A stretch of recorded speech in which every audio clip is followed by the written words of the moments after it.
नमस्कार। नाशिक जिल्हा मराठा विद्याप्रसारक समाज संस्थेच्या श्रीमती विमलाबेन खिमजी तेजुकाया कला विज्ञान व वाणिज्य महाविद्यालय देवळाली कॅम्प येथून अर्थशास्त्र विभागातून मी डॉक्टर रेखा जाधव आपणा सर्वांचं सहर्ष स्वागत करते। विद्यार्थी मित्रांनो, मागील भागामध्ये आपण भारतीय आर्थिक पर्यावरण या विषयाअंतर्गत सेवा पर्यावरणाविषयी माहिती जाणून घेत होतो आणि या अंतर्गत सेवा पर्यावरण या घटकाअंतर्गत आपण सेवा पर्यावरण म्हणजे काय, त्याचबरोबर भारतीय अर्थव्यवस्थेमध्ये सेवा क्षेत्राची भूमिका आणि याच सेवा क्षेत्रासमोर असलेली जी काही वेगवेगळी आव्हाने आहे या आव्हानांच्या अंतर्गत आपण व्यवसाय आधारित क्षेत्र असेल, त्याचबरोबर ज्ञान क्षेत्र, शिक्षण क्षेत्र, आरोग्य, विमा, पर्यटन अशा विविध घटकांचा आपण सखोलपणे मागोवा घेतलेला आहे। विद्यार्थी मित्रांनो, आज आपण नवीन घटकाला सुरुवात करणार आहोत की ज्या घटकाचं नाव आहे बँकिंग पर्यावरण। बँकिंग पर्यावरण, बँक म्हटलं की आपल्यासमोर एक विशिष्ट चित्र उभं राहतं की त्या चित्रामध्ये ठेवीदार असतात, त्या चित्रामध्ये खातेदार असतात, त्या चित्रामध्ये सगळ्यात महत्त्वाचं आपल्यासमोर उभं राहतं ते म्हणजे आपला जो काही खातेदार असतो तो खातेदार बँकेमध्ये जाऊन कॅशियरकडे पैसे मागताना आपल्याला एका बाजूला दिसतो। त्याचबरोबर बँकेची मोठी इमारत आपल्यासमोर डोळ्यासमोर या ठिकाणी उभी राहते। तर विद्यार्थी मित्रांनो, असं हे बँकिंग पर्यावरण जे आहे हे भारतीय अर्थव्यवस्थेमध्ये अतिशय महत्त्वाची भूमिका बजावणारं एक क्षेत्र आहे। इवन भारतीय अर्थव्यवस्थेतच नाही तर संपूर्ण जगामध्ये बँकिंग पर्यावरणाला अतिशय महत्त्वाचं असं स्थान या ठिकाणी असलेलं आपल्याला आढळून येतं। मग हे बँकिंग पर्यावरणाच्या अंतर्गत बँक हा शब्द काय आहे याच्याविषयी माहिती जाणून घेणं क्रमप्राप्त ठरतं। म्हणून बँक या शब्दाचा उगम नक्की कसा झाला हे आपण आता या ठिकाणी बघणार आहोत। विद्यार्थी मित्रांनो, बँक हा शब्द जो आहे या शब्दाचा उदय इटालियन भाषेतील बँको या शब्दापासून झालेला आहे।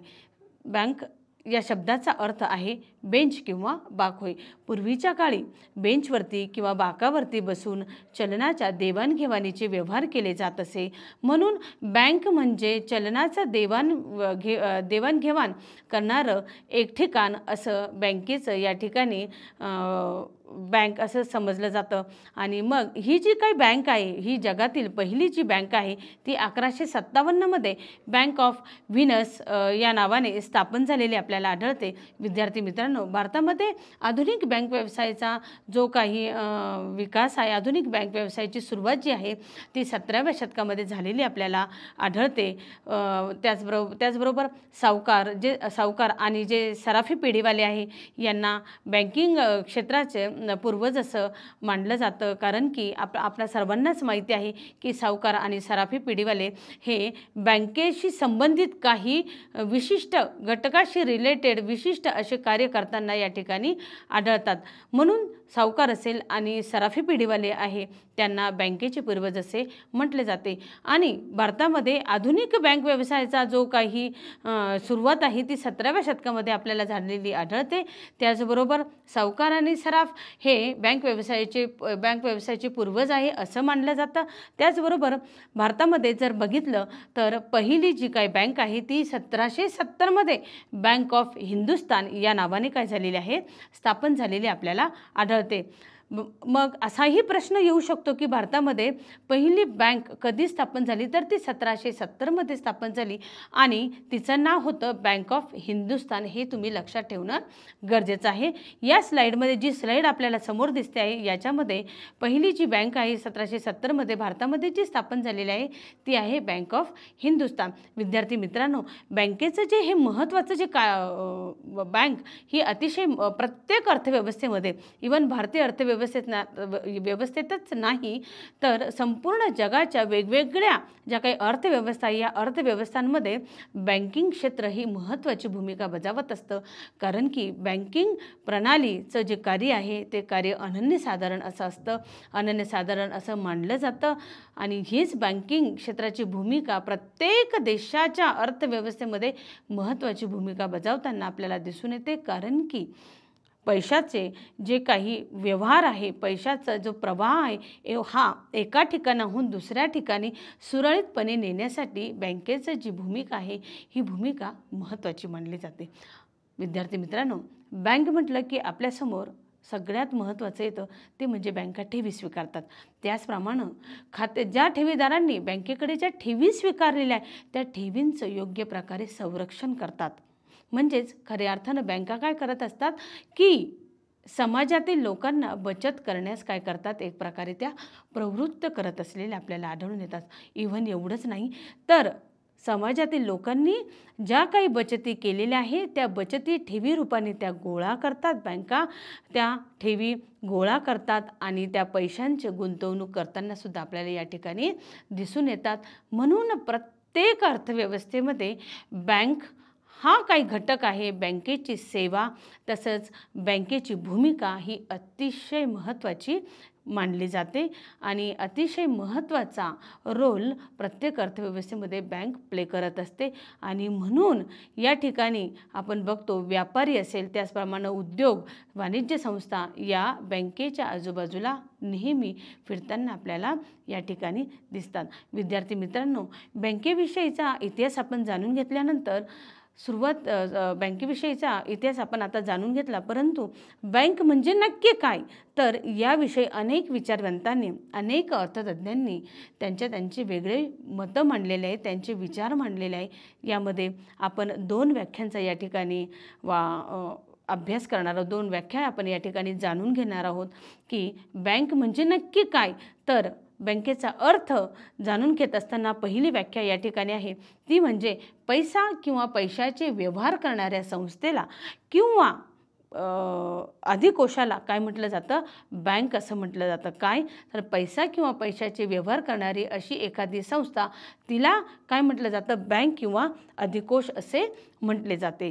त्यानंतर दुसरी महत्त्वाची बँकेची जी व्याख्या आहे ती व्याख्या म्हणजे बँक ही अशी संस्था आहे की जी आपल्या जवळील ठेवी इतरांना कर्ज देण्यासाठी उपयोगात आणत असते. विद्यार्थी मित्रांनो, या दोनही व्याख्यांचं आपण बारकाईने निरीक्षण केल्यानंतर आपल्याला विशिष्ट अशा गोष्टी आपल्या समोर येतात, आपल्या नजरेसमोर उभ्या राहतात. त्यालाच आपण बँकेची वैशिष्ट्य, त्यातून बँकेची वैशिष्ट्य या ठिकाणी निर्माण होताना या ठिकाणी दिसून येतात. म्हणजेच बँका नक्की बँकेची महत्त्वाची वैशिष्ट्य कोणकोणती आहे तर त्यातील पहिलं वैशिष्ट्य या ठिकाणी या व्याख्यांमधून आपल्या समोर येतं ते म्हणजे लोकांकडून ठेवी स्वीकारणे, त्यानंतर मागता क्षणीच ठेवी परत करणे, पैसे कर्जाऊ देणे आणि पैशाची गुंतवणूक करणे. म्हणजेच बँकेचं पहिलं वैशिष्ट्य आहे की लोकांकडून ठेवी स्वीकारणे.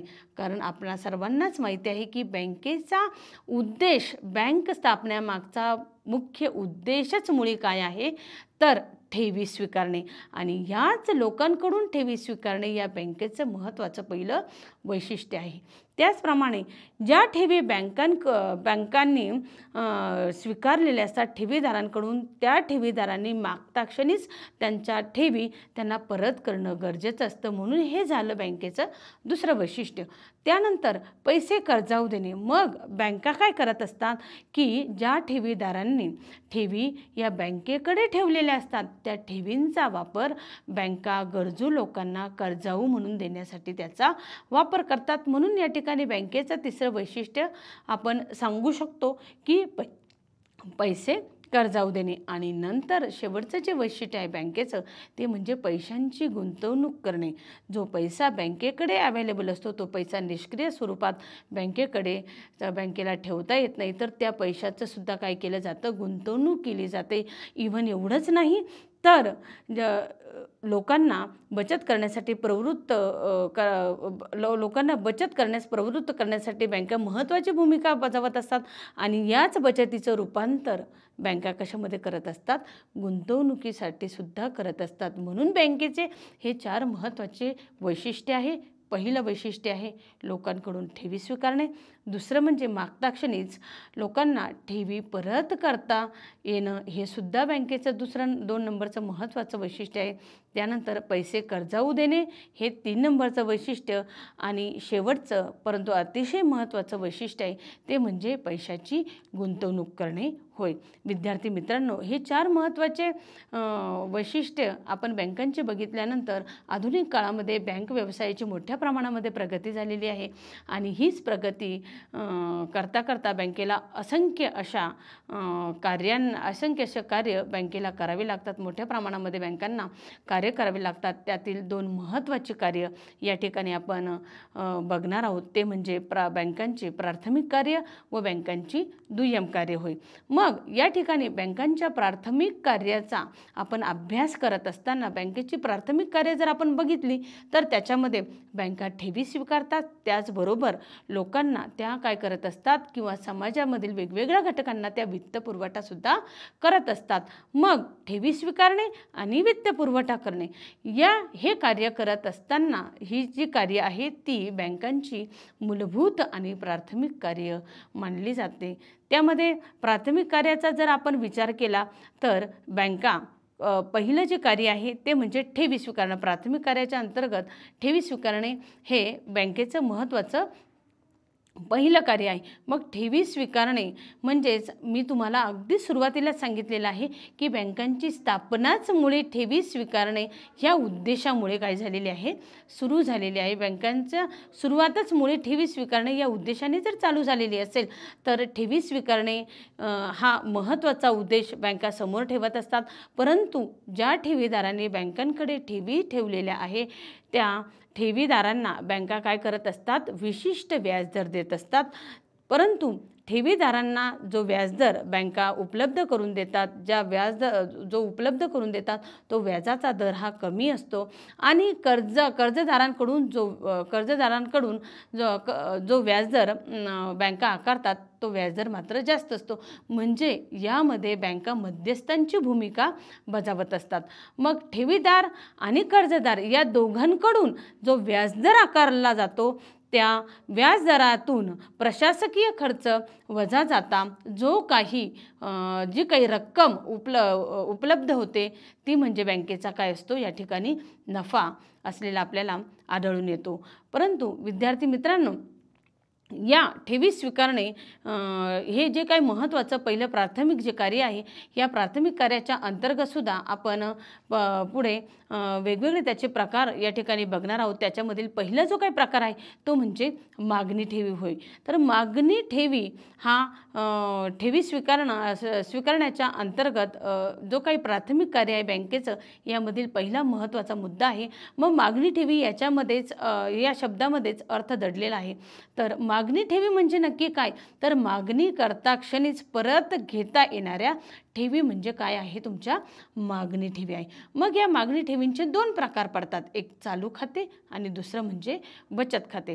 मग चालू खात्यांचा जर आपण विचार केला, चालू खाते म्हणजे काय, चालू खात्यामध्ये कोणकोणत्या घटकांचा समावेश होतो, चालू खात्यामध्ये कोणकोणते फॅक्टर्स या ठिकाणी इन्व्हॉल्व होतात, तर याचा अभ्यास करत असताना आपण कारखानदार व्यक्ती असतील, त्याचप्रमाणे व्यापारी असतील, या लोकांना दिवसातून अनेकदा काय करावं लागतं, बँकेमध्ये पैसे भरणे, त्यानंतर बँकेतून पैसे काढणे, अशा गोष्टी त्यांना वारंवार कराव्या लागतात.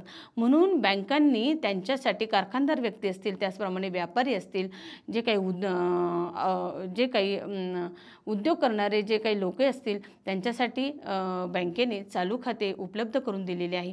परंतु या चालू खात्यावरती कुठल्याही प्रकारचा व्याजदर या ठिकाणी दिला जात नाही. परंतु या ठिकाणी याच्यामध्ये जर चालू खात्याचा जर आपण विचार केला तर यामध्ये सामाजिक संस्था असतील, औद्योगिक मंडळे असतील, अनेक जी काही मंडळे असतील यांचा मात्र याच्यामध्ये समावेश होतो. आणि या व्यक्तींचा खाते या चालू खात्यामध्ये काय होतात, येत असतात.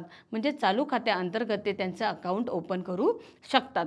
परंतु त्या व्यक्तींना त्याचा व्याजदर त्यांना मिळत नाही. त्यानंतर मागणी ठेवीच्या अंतर्गत जर दुसरा आपण प्रकार पाहिला तर तो म्हणजे आहे बचत खाते.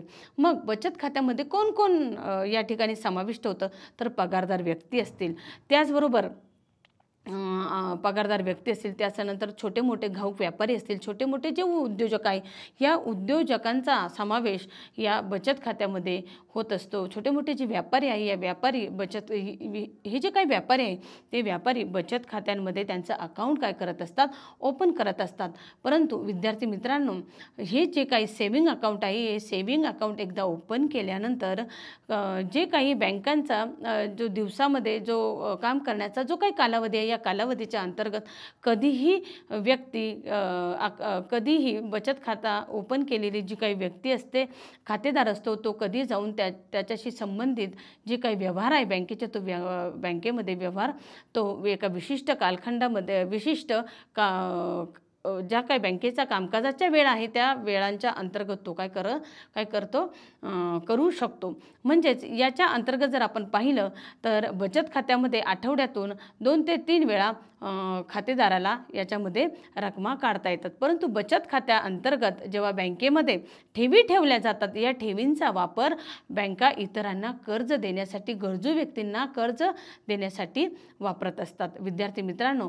आणि या कर्जावरती, या ठेवींवरती, म्हणजे बचत खात्यामध्ये ज्या ठेवी ठेवल्या जातात, त्या ठेवींवरती बँका काय करत असतात, ठेवीदारांना व्याजदर देखील देत असतात. परंतु विद्यार्थी मित्रांनो, बचत खात्यामध्ये ठेवल्या जाणाऱ्या ज्या ठेवी आहे, या ठेवींवरती दिला जाणारा जो काही व्याजदर आहे, तो व्याजदर अतिशय नगण्य असा आहे. दिवसेंदिवस सरकारच्या आर्थिक धोरणामध्ये बदल होतो आहे. त्याचबरोबर आर्थिक धोरणामध्ये झालेल्या बदलानुसार बँकांनी सुद्धा त्यांचे धोरणं बदललेले आहे. पूर्वीच्या काळी जर आपण पाहिलं तर बचत खात्यावरती दिलं जाणारं जे व्याजदर होता, हा वेगळा होता. आणि आजचं चित्र आपण पाहिलं तर नगण्य, म्हणजे अगदी 3 ते 5% इतका व्याजदर आज सेविंग अकाउंटवरती मिळत असलेला आपल्याला दिसतो.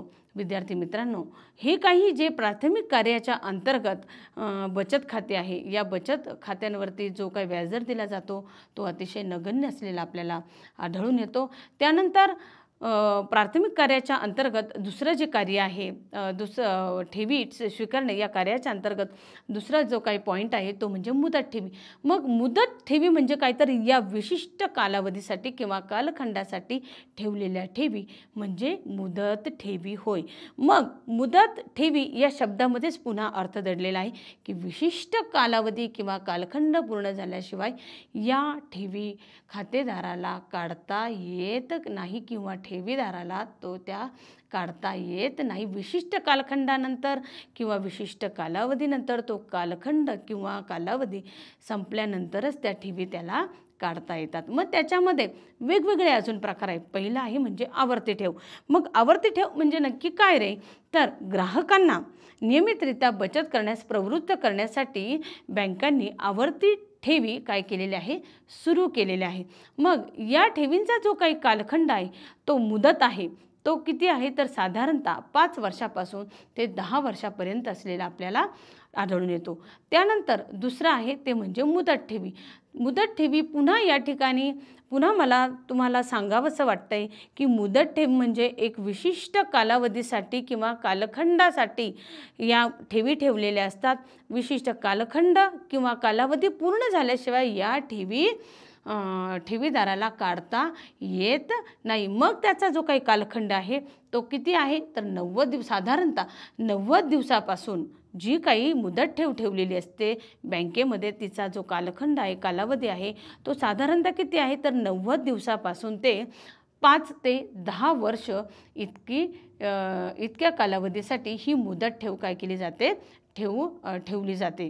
त्यानंतर शून्य शिल्लक खाते.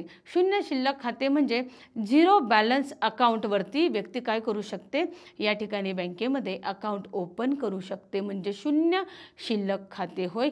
याच्यासाठी व्यक्तीच्या अकाउंटवरती म्हणजेच व्यक्तीच्या एकदा शून्य बॅलन्सवरती तिने अकाउंट ओपन केल्यानंतर तिच्या अकाउंटवरती पैसे असलेच पाहिजे किंवा राहिलेच पाहिजे असं नाही. तर जेव्हा तिला केव्हा गरज पडेल, जेव्हा तिचे चलनाचे, जेव्हा देवाणघेवाणीचे किंवा जेव्हा त्याच्याशी संबंधित जे काही व्यवहार आहे, चलनाशी संबंधित, हे करत असताना कधी समजा अनफॉर्च्युनेटली किंवा दुर्दैवाने त्याच्या अकाउंटवरती जर झिरो बॅलन्स असेल तरीसुद्धा काही फरक पडत नाही. आणि हाच याच्या मागचा बँकेचा महत्त्वाचा मुख्य उद्देश नक्की काय आहे, तर लोकांना जास्तीत जास्त लोकांना, देशातील जास्तीत जास्त लोकांना बँकांच्या सवयी लागाव्या, त्याचप्रमाणे बँकांच्या व्यवहार लोकांना जास्तीत जास्त लोकांनी बँकांचे व्यवहार करावे, त्याच्या सवयी लागाव्या, त्याचप्रमाणे बँकेमध्ये येऊन त्यांनी व्यवहार करावे. याच्यासाठी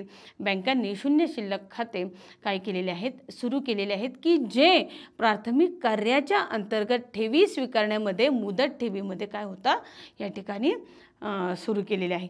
त्यानंतर विद्यार्थी मित्रांनो, प्राथमिक कार्याच्या अंतर्गत आपण पहिलं कार्य बघितलं ते म्हणजे ठेवी स्वीकारणे. त्यानंतर दुसरं कार्य आहे ते म्हणजे कर्ज देणे. विद्यार्थी मित्रांनो, जेव्हा ठेवीदार आपल्या ठेवी बँकेमध्ये ठेवतो तेव्हा त्या ठेवी आहे त्याच स्वरूपामध्ये बँकेमध्ये ठेवणं, निष्क्रिय स्वरूपात पडून राहणं हे कुठल्याही बँकेसाठी धोकादायक आहे. म्हणून ठेवीदारांनी बँकेमध्ये ठेवलेल्या ज्या ठेवी आहे या ठेवी बँका काय करत असतात, गरजू लोकांना कर्ज म्हणून उपलब्ध करून देत असतात. कर्जदारांना काय करत असतात, त्या कर्जाऊ रकमा उपलब्ध करून देत असतात.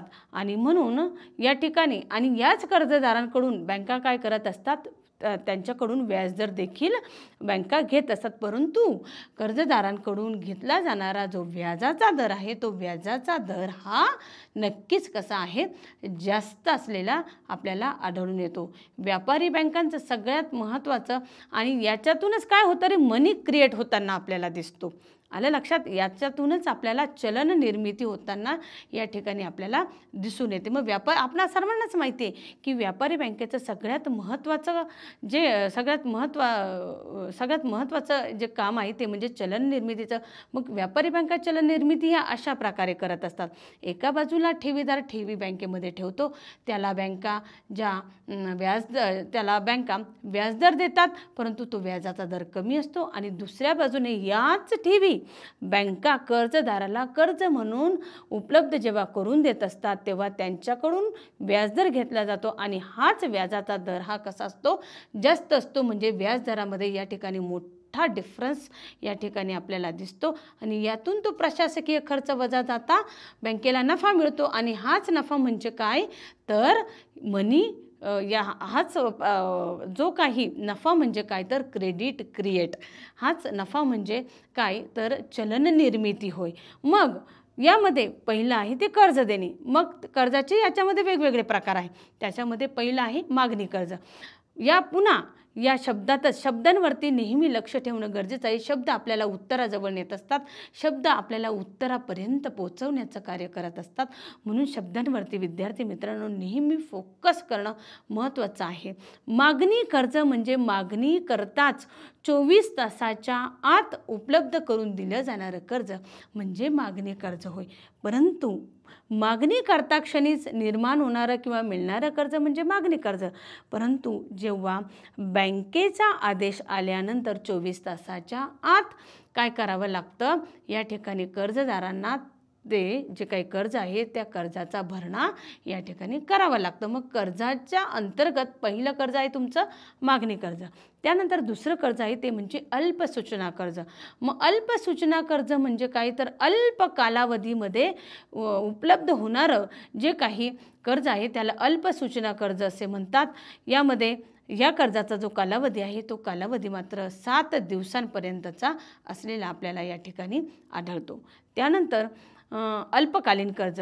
मग अल्पकालीन कर्जाचा जर कालावधी आपण पाहिला तर तो 2 वर्षापेक्षा कमी कालावधी असलेला आपल्याला आढळतो. मग अल्पकालीन जे कर्ज आहे हे अल्पकालीन कर्ज उदाहरणार्थ समजा शेतकऱ्यांना त्यांच्या शेतामध्ये जे मजूर आहे त्या मजुरांची मजुरी देण्यासाठी, त्याचप्रमाणे भांडवल उपलब्ध करून देण्यासाठी शेतकऱ्यांना अल्प मुदतीचं कर्जाची गरज लागते. आणि हे अल्प मुदतीचं कर्जाचा जो कालावधी आहे तो किती आहे, तर 2 वर्षापेक्षा कमी आहे.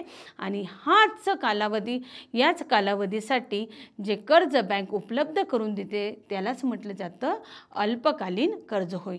त्यानंतर कर्ज देण्याच्या अंतर्गत पुढचा जो काही पुढचा जो काही कर्जाचा कालावधीच्या अंतर्गत जो प्रकार आपण पाहणार आहोत तो म्हणजे आहे मध्यमकालीन कर्ज होय. मग मध्यमकालीन कर्जाचा कालावधी किती आहे तर तो आहे 2 ते 5 वर्ष. मग या 2 ते 5 वर्षाच्या कालावधीसाठी उदाहरणार्थ समजा जर आपण बघितलं तर शेतकऱ्याला ट्रॅक्टर खरेदी करायचं असेल, त्याचप्रमाणे जमिनीचे सपाटीकरण करायचं असेल, याच्यासाठी शेतकऱ्यांना त्याचप्रमाणे वेगवेगळ्या उद्योजकांना जे छोटे मोठे उद्योजक असतात त्यांना मध्यमकालीन कर्जाची गरज लागते. आणि हेच मध्यमकालीन कर्ज म्हणजे 2 ते 5 वर्षासाठी 2 ते 5 वर्ष कालावधीसाठी असलेलं हे जे काही कर्ज आहे हे कर्ज बँका काय करत असतात उपलब्ध करून देण्याचं महत्त्वाचं कार्य करत असतात. त्यानंतर दीर्घ मुदतीचं कर्ज. मग दीर्घ मुदतीचं कर्ज म्हणजे काय तर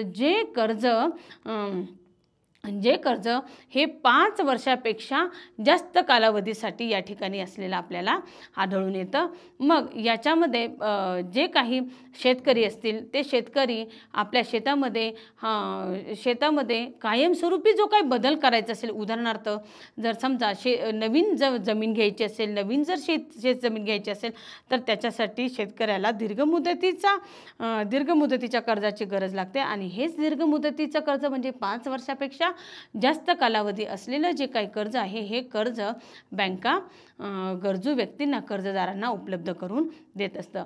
विद्यार्थी मित्रांनो, बँकेच्या प्राथमिक कार्याअंतर्गत आपण वेगवेगळ्या घटकांचा मागोवा घेतला. त्यानंतर दुसरं महत्त्वाचं कार्य आहे ते म्हणजे दुय्यम कार्य. मग या दुय्यम कार्याच्या अंतर्गत पहिलं जे कार्य आहे ते म्हणजे ग्राहकाचा प्रतिनिधी म्हणून कार्य करणे. बँका समजा ग्राहकाने जर विनंती केली, ग्राहकाने जर बँकेला सांगितलं तर बँका एक प्रातिनिधिक स्वरूपामध्ये त्या ग्राहकाचं प्रतिनिधी म्हणून काय करत असते या ठिकाणी कार्य करत असताना आपल्याला आढळून येते. म्हणजेच या अंतर्गत ग्राहकाचा प्रतिनिधी म्हणून कार्य करत असताना उदाहरणार्थ वीज बिल असेल, त्याचबरोबर महानगरपालिकेचं बिल असेल, त्याचबरोबर असे जे वेगवेगळे जे काही बिल आहे, पाणी बिल असेल, त्याच्यानंतर लाभांश असेल, त्याच्यानंतर प्राप्तिकर असेल, या कर्जांचं ही जी काही कामे आहे ही कामे बँका काय करत असतात त्या ग्राहकाचा प्रतिनिधी म्हणून करत असतात. म्हणजे दुय्यम कार्याच्या अंतर्गत ग्राहकाचा प्रतिनिधी म्हणून बँका हे जे काही महत्त्वाचं कार्य बजावतात ते अतिशय महत्त्वाचं अनन्यसाधारण आहे. म्हणजेच फक्त बँका या चलननिर्मितीचंच महत्त्वाचं असा त्यांचा फायदा, चलननिर्मिती करणे आणि त्याचा फायदा घेणे, नफा मिळवणे हेच फक्त कार्य बँकांचं नाही, तर दुय्यम कार्याच्या अंतर्गत या ठिकाणी ग्राहकाचा प्रतिनिधी म्हणून सुद्धा बँका काय करत असतात, काम करत असताना, कार्य करत असताना आपल्याला या ठिकाणी दिसतात. आणि हे अधोरेखित करण्यासारखं आहे विद्यार्थी मित्रांनो. त्यानंतर ठेवीदारांची नियमित देणी देणे. मग ठेवीदारांची नियमित देणी देणे याच्यामध्ये पुन्हा आपण या ठिकाणी सांगू शकतो की उदाहरणार्थ वेगवेगळे जे बिल्स आहे हे बिल्स जेव्हा पे करायची वेळ येते तेव्हा जर ग्राहकाने बँकांना जर तसं सांगितलं तर बँका खातेदार जे असतात ते खातेदारांचं प्रतिनिधी म्हणून, ग्राहकांचा प्रतिनिधी म्हणून काय करत असतात त्या ठिकाणी काम करत असलेलं आपल्याला दिसून येतात. त्यानंतर विश्वस्त म्हणून कार्य करणे. जेव्हा कुठलाही ठेवीदार हा बँकेमध्ये त्याच्या ठेवी ठेवत असतो तेव्हा बँकेकडे पाहण्याचा त्याचा जो दृष्टिकोन असतो तो विश्वासाचा असतो. एक विश्वस्त या नात्याने तो काय करत असतो त्या बँकेकडे बघत असतो. आणि त्यानंतर बँकेकडून सुद्धा कुठल्याही खातेदाराला अशीच अपेक्षा असते की विश्वासाची हमी बँकेकडनं या ठिकाणी एक प्रकारे खातेदाराला मिळालेली असते, म्हणून तो त्या ठिकाणी बिनधास्त असतो. आणि म्हणून एक विश्वस्त म्हणून सुद्धा कार्य करणं बँकेचं महत्त्वाचं कार्य दुय्यम कार्याच्या अंतर्गत आपल्याला बघायला मिळतं. तर यामध्ये जर आपण पाहिलं तर कुठलाही खातेदार जेव्हा त्याची रक्कम, त्याच्या ठेवी या बँकेमध्ये ठेवत असतो, समजा दुर्दैवाने जर त्या खातेदाराचं जर अंत्य जर झाला तर याच ठेवींची याच ठेवी त्याच्या फॅमिलीपर्यंत, त्याच्या कुटुंबापर्यंत योग्य पोहोचवणं अतिशय महत्त्वाचं आहे. कारण पोहोचवणं अतिशय महत्त्वाचं आहे, कारण की बऱ्याचदा याच्यामध्ये मोठ्या प्रमाणामध्ये फसवणुकीचे कारभारही होऊ शकतात. म्हणून एक विश्वस्त या नात्याने सुद्धा बँका काय करत असतात, त्यांच्या ग्राहकाला, त्यांच्या खातेदाराला योग्य अशी या ठिकाणी सर्व्हिस प्रोव्हाइड करण्याचं काम करत असतात. त्यानंतर ई बँकिंग. आज जर आपण पाहिलं तर मोठ्या प्रमाणामध्ये काय झालेलं आहे की सगळं ऑनलाईनचं युग आलेलं आहे. त्याच्यामध्ये बँकिंग क्षेत्रसुद्धा मागं पडलेलं नाही आहे. आणि आधुनिक जगामध्ये आधुनिक युगामध्ये बँकेने सुद्धा ई बँकिंगच्या अंतर्गत मोठ्या प्रमाणामध्ये काय केलेले आहे, सुविधा उपलब्ध करून दिलेल्या आहेत. त्याच्यामध्ये तुमचं ATM असेल, त्याच्यामध्ये तुमचं डेबिट कार्ड असेल, त्याच्यामध्ये तुमचं क्रेडिट कार्ड असेल. याच्या काय ई बँकिंग सुविधा आहे, म्हणजे व्यक्ती घर बसल्या कुठल्याही प्रकारची कामे ही बँकेच्याद्वारे काय करू शकते, कुठल्याही प्रकारची कामे ही घर बसल्या ती बँकेशी संबंधित ती करू शकते. त्याच्यासाठी बँकेतच त्यांना यायला पाहिजे असं नाही. म्हणजेच ही काही जो टाईम कन्झ्युमिंग किंवा जो काही वेळेचा जो काही मोठ्या प्रमाणामध्ये दुरुपयोग होत होता, वेळ मोठ्या प्रमाणामध्ये खर्च होत होता, पैसा मोठ्या प्रमाणामध्ये खर्च होत होता, या ठिकाणी दुय्यम कार्याच्या अंतर्गत बँकिंग जेव्हा ही जी सेवा आहे दुय्यम कार्याच्या अंतर्गत बँकेने जी सुरू करून दिलेली आहे, याचा खूप मोठा फायदा ग्राहकांना किंवा खातेदारांना होत असलेला आपल्याला या ठिकाणी आढळून येते. त्यानंतर दुसरं महत्त्वाचं दुय्यम कार्याच्या अंतर्गत कार्य आहे ते म्हणजे सर्वसामान्य कार्य. तर सर्वसामान्य कार्याच्या अंतर्गत बँका जे काही खातेदार असतात त्या खातेदारांना लॉकरच्या सुविधा उपलब्ध करून देतात. मग लॉकरमध्ये जे काही खातेदार असतात, जे काही त्यांचे ग्राहक असतात, ते ग्राहक त्यांच्या मौल्यवान वस्तू असतील, सोने चांदी, त्याचप्रमाणे जे काही डायमंड्स वगैरे असतात ते डायमंड्स, त्याच्यानंतर जे काही महत्त्वाची जी कागदपत्रे आहे, ही कागदपत्र काय करत असते, महत्त्वाची कागदपत्रे ठेवण्यासाठी बँका त्या खातेदारांना किंवा ग्राहकांना या ठिकाणी लॉकरची सेवा उपलब्ध करून देत असतात. मग ही लॉकरची सेवा उपलब्ध करून दिल्यानंतर खातेदारांकडनं बँका काय करत असतात, त्याचा काही भाडेसुद्धा घेत असतात. आणि लॉकर हे कोणत्या प्रकारचं आहे, छोटा आहे की मोठा आहे, या प्रमाणामध्ये काय करावं लागतं, खातेदारांना त्याचं भाडेसुद्धा द्यावं लागतं. म्हणजे सर्वसामान्य कार्याच्या अंतर्गत बँका काय करत असतात, लॉकरच्या सुविधासुद्धा ग्राहकांना उपलब्ध करून देत असतात. त्यानंतर अत्याधुनिक बँकिंग सुविधा पुरवणे हे सुद्धा महत्त्वाचं कार्य बँका करत असलेल्या आपल्याला आढळून येतात. याच्यामध्ये पुन्हा मला अत्याधुनिक बँकिंग सुविधा म्हटली की आपल्या सर्वांनाच आज अतिशय चांगल्या प्रकारे माहिती आहे. आपण कुठेही जेव्हा कोणतीही वस्तू खरेदी करण्यासाठी जातो तेव्हा आपण त्या ठिकाणी आज आपण फोनपे किंवा गुगल पेचा वापर मोठ्या प्रमाणामध्ये करतो. डेबिट कार्ड असेल, त्याचप्रमाणे स्मार्ट कार्ड असेल, त्याचप्रमाणे ATM, ह्या ज्या काही सुविधा आहे, या सुविधा बँका काय करत आहे, दिवसेंदिवस जसं क्रांती होत आहे, जसे या ठिकाणी वेगवेगळे बदल तंत्रज्ञानामध्ये जसजसे बदल होत आहे, या तंत्रज्ञानामध्ये जसजशा प्रमाणामध्ये बदल होत आहे तसतसं सुद्धा बँका काय करत आहे, स्वतःमध्ये बदल घडवून आणून त्या पद्धतीनं वेगवेगळ्या सेवा सुविधा सुद्धा आपल्या ग्राहकांना या ठिकाणी उपलब्ध करून देताना आपल्याला आढळून येतं. विद्यार्थी मित्रांनो, आज आपण मोठ्या प्रमाणावर जो काही स्टडी केलेला आहे, जो काही आज अभ्यास आपण केलेला आहे, जो काही एक महत्त्वाचा बँकिंग पर्यावरणाच्या अंतर्गत जो घटक आपण अभ्यासलेला आहे, त्याच्याशी संबंधित मी तुम्हाला असाइनमेंट आज देणार आहे. त्या असाइनमेंटचं नाव आहे बँक म्हणजे काय आणि बँकेची कार्य स्पष्ट करा. मग बँकेची कार्य स्पष्ट करताना ती अतिशय सखोलपणे आणि पॉईंट टू पॉईंट तुम्ही या ठिकाणी स्पष्ट करायची आहे. मग त्याच्यामध्ये प्राथमिक कार्य आहे, त्याच्यामध्ये ठेवी स्वीकरण आहे, ठेवींच्या अंतर्गत वेगवेगळे मुद्दे, त्यानंतर नेक्स्ट पॉईंट येणार आहे तो म्हणजे कर्ज देणे, त्याच्यामध्ये 4 ते 5 कालावधीच्या 4 ते 5 जे काही फॅक्टर्स आपण कालावधीशी संबंधित बघितले त्यांचा समावेश होणार आहे. त्याच्यानंतर दुय्यम कार्य व दुय्यम कार्यामध्ये ग्राहकाचा प्रतिनिधी आणि सर्वसामान्य कार्य असं अतिशय पॉईंट टू पॉईंट हा क्वेश्चन तुम्ही काय करायचा आहे या ठिकाणी व्यवस्थितरित्या लिहायचा आहे.